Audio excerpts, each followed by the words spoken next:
کہ جن کو ان کے قضا نمازوں کا حساب و کتاب ہو جن کے پاس، ورنہ ہمیں سے زیادہ تر کا یہی حال ہے کہ اتنی نمازیں قضا ہو جاتی ہے کہ یاد ہی نہیں رہتا کہ کتنی نمازیں ہمارے ذمہ ہیں۔ تو اس کی نیت کا آسان طریقہ یہ ہے کہ آپ نیت کرتے وقت اس طرح نیت کریں کہ میں آخری نماز فجر کی نیت کرتا ہوں جو میں نے ادا نہیں کیا۔ اسی طریقے سے آپ ظہر میں نیت کر سکتے ہیں، عصر میں نیت کر سکتے ہیں، مغرب میں اور عشاء میں۔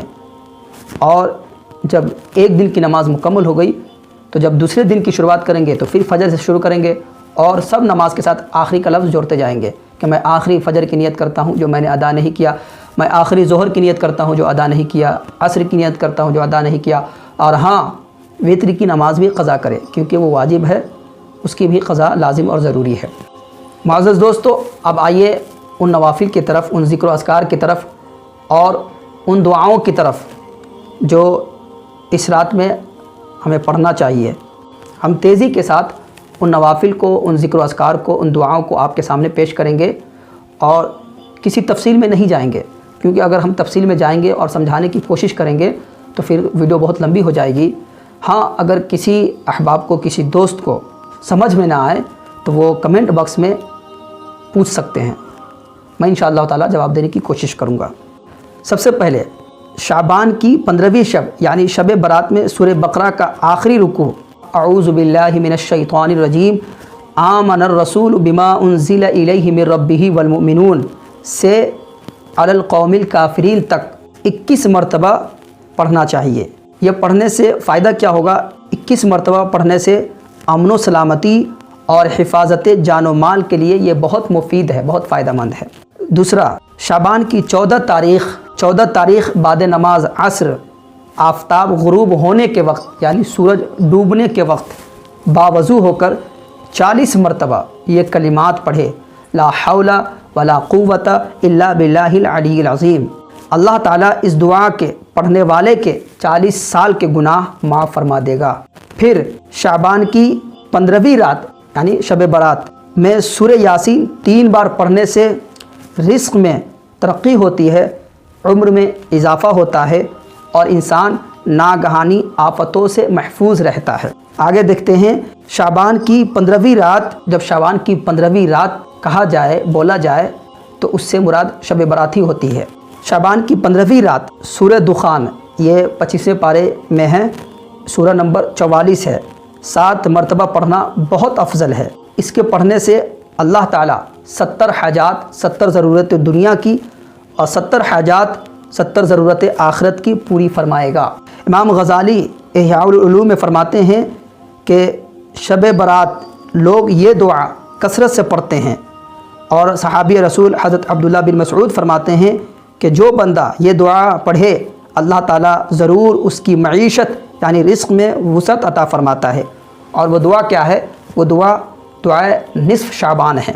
وہ دعا تھوڑی لمبی ہے لیکن میں ایک بار آپ کے لیے پڑھ دیتا ہوں، کیونکہ ہم میں سے بہت سے احباب ایسے ہیں، بہت سے دوست جو پڑھنا ہی نہیں جانتے ہیں، تو ان کے لیے میں یہ دعا پڑھ دیتا ہوں۔ بسم اللہ الرحمن الرحیم، اللہم یا ذا المن ولا یمن علیک یا ذا الجلال والاکرام یا ذا الطول لا الہ الا انت ظہر اللاجئین وجار المستجرین ومأمن الخائفین اللہم ان کنت کتبتنی فی ام الکتاب عندک شقیا فمح عنی اسم الشقا واثبتنی عندک سعیدا وان کنت کتبتنی فی ام الکتاب محروما مقترا علی رزقی فمح عنی حرمانی وتقتیر رزقی واثبتنی عندک سعیدا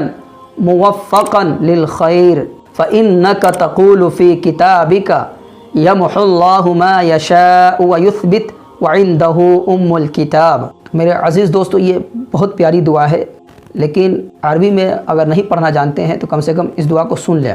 اس کا ترجمہ یہ ہے، اے اللہ، اے احسان کرنے والے کہ تجھ پر احسان نہیں کیا جاتا، اے بڑی شان و شوکت والے، اے فضل والے، تیرے سوا کوئی معبود نہیں، تو پریشان حالوں کا مددگار ہے، پناہ مانگنے والوں کو پناہ دینے والا ہے، خوف زدوں کو امان دینے والا ہے۔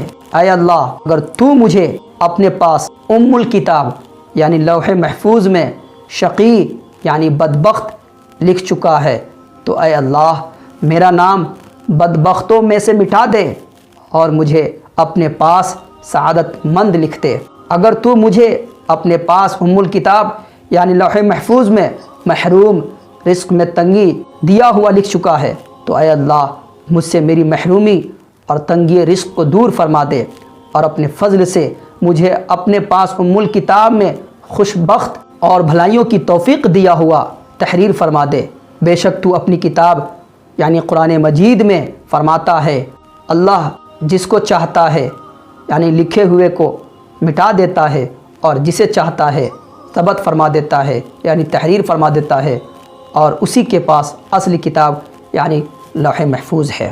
تو یہ دعائے نصف شعبان ہے، اس کی بڑی فضیلت ہے اور بڑی اہم دعا ہے۔ آگے چلتے ہیں۔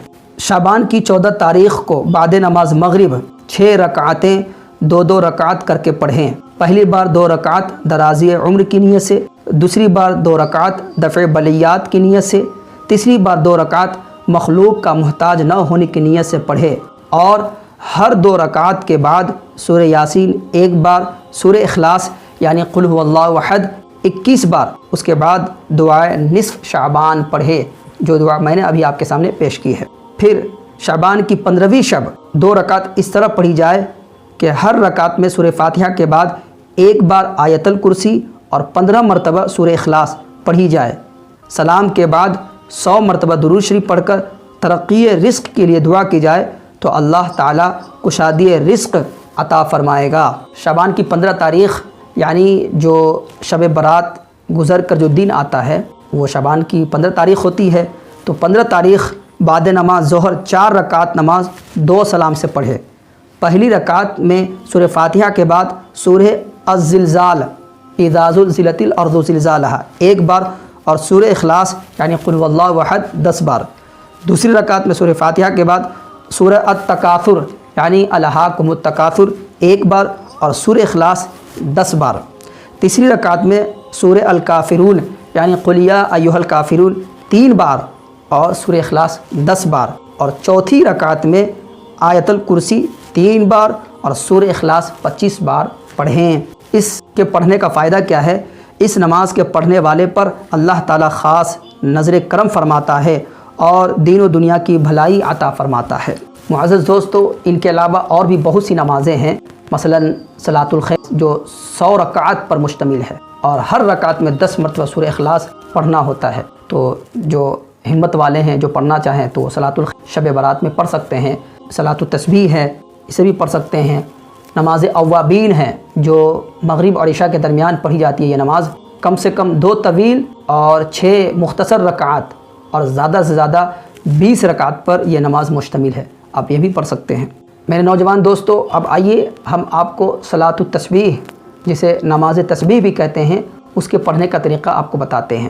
اس نماز میں 4 رکعات ہیں، مکروہ اوقات کے علاوہ آپ جب چاہے اس نماز کو پڑھ سکتے ہیں۔ اس نماز کی بڑی فضیلت ہے، روایتوں میں آتا ہے کہ اللہ کے رسول صلی اللہ علیہ وسلم نے اپنی چچا حضرت عباس سے کہا، چچا جان اس نماز کو اگر آپ پڑھ سکتے ہیں تو روز 1 بار پڑھیں، اور اگر نہیں تو ہفتے میں 1 بار ضرور پڑھیں، اور اگر یہ بھی نہ ہو سکے تو مہینے میں 1 بار پڑھیں، یہ بھی نہ ہو سکے تو سال میں 1 بار ضرور پڑھیں، اور اگر یہ بھی نہ ہو سکے تو زندگی میں اس نماز کو 1 بار ضرور پڑھیں۔ اور بہت سے بزرگوں کا معمول رہا ہے اور ہے آج بھی کہ بہت سے بزرگ اور بہت سے مسلمان بھائی اس رات میں صلاۃ التسبیح کا اہتمام کرتے ہیں، نماز تسبیح پڑھتے ہیں۔ اس کا طریقہ کیا ہے؟ آئیے اس کے طریقہ سماعت کر لیتے ہیں۔ پہلے صلاۃ التسبیح کی نیت کریں گے، یہ نفلی نماز ہے اس لیے نفل کی نیت کریں گے۔ نیت کرنے کے بعد تکبیر تریمہ کہتے ہوئے ہاتھ باندھیں گے، ہاتھ باندھنے کے بعد ثنا پڑھیں گے، اور ثنا پڑھنے کے بعد 15 مرتبہ یہ تسبیح پڑھیں گے، سبحان اللہ والحمد للہ ولا الہ الا اللہ واللہ اکبر۔ پھر تعوذ یعنی اعوذ باللہ من الشیطان الرجیم، تسمیہ یعنی بسم اللہ الرحمن الرحیم پڑھ کر سورہ فاتحہ پڑھیں گے جیسے اور نمازوں میں پڑھتے ہیں۔ اس کے بعد کوئی سورت پڑھ کر 10 بار یہی تسبیح پڑھیں گے۔ پھر رکوع کی تسبیح پڑھنے کے بعد سبحان ربی العظیم پڑھنے کے بعد 10 بار یہی تسبیح پڑھیں گے۔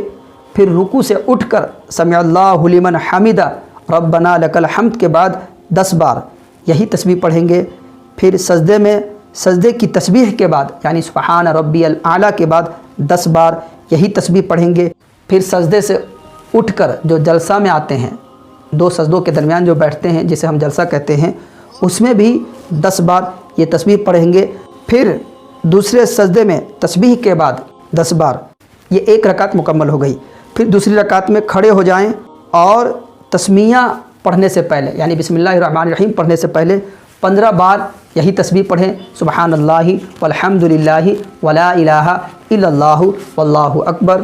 اور اس کے بعد جو اور نمازوں میں پڑھتے ہیں سورہ فاتحہ پڑھیں گے، پھر کوئی سورت پڑھیں گے اور پھر اس طریقے سے تسبیح پڑھتے جائیں گے اور اس طریقے سے 4 رکعت مکمل کریں گے. یاد رکھیں کہ ہر رکعت میں 75 بار اور چاروں رکعت میں 300 بار یہ تسبیح پڑھی جائے گی. اخیر میں حضرت امام حسن رضی اللہ تعالیٰ عنہ کا عمل مبارک آپ کو بتاتا چلوں اس رات کے تعلق سے. حضرت طاؤس یمانی فرماتے ہیں کہ میں نے حضرت امام حسن بن علی سے 15 شعبان کی رات اور اس میں عمل کے بارے میں پوچھا تو آپ نے ارشاد فرمایا، میں اس رات کو 3 حصوں میں تقسیم کرتا ہوں. ایک حصے میں اپنے نانا جان پر درود شریف پڑھتا ہوں اللہ تعالیٰ کے اس حکم کی تعمیل کرتے ہوئے، یا ایھا الذین آمنوا صلوا علیہ وسلموا تسلیما. دوسرے حصے میں اللہ تعالیٰ سے استغفار کرتا ہوں اس حکم پر عمل کرتے ہوئے، وما کان اللہ معذبہم وہم یستغفرون. اور تیسرے حصے میں نماز پڑھتا ہوں اللہ تعالیٰ کے اس فرمان پر عمل کرتے ہوئے، وسجد واقترب. میں نے عرض کیا جو شخص یہ عمل کرے اس کے لیے کیا ثواب ہوگا؟ تو آپ نے فرمایا میں نے حضرت علی سے سنا اور انہوں نے حضور نبی اکرم صلی اللہ علیہ وسلم سے سنا. اللہ کے رسول صلی اللہ علیہ وسلم نے فرمایا اسے مقربین لوگوں میں لکھ دیا جاتا ہے. تو اس رات کی بڑی اہمیت ہے، فضیلت ہے. اس رات میں نوافل پڑھیں، دعا کریں اور اس ناچیز کو بھی دعاؤں میں یاد رکھیں. اخیر میں آپ سب سے درخواست ہے کہ اس نیک کام میں اور دین کی باتیں پھیلانے میں، اچھی باتیں پھیلانے میں ہمارا ساتھ دیں اور کم سے کم آپ اس ویڈیو کو اپنے 5 گروپوں میں اور 10 دوستوں میں شیئر کریں اور ان سے ریکویسٹ کریں کہ وہ اس ویڈیو کو ضرور دیکھیں اور وہ بھی اس ویڈیو کو اپنے دوستوں میں شیئر کریں. ملتے ہیں نیکسٹ ویڈیو میں. السلام علیکم ورحمۃ اللہ تعالی وبرکاتہ.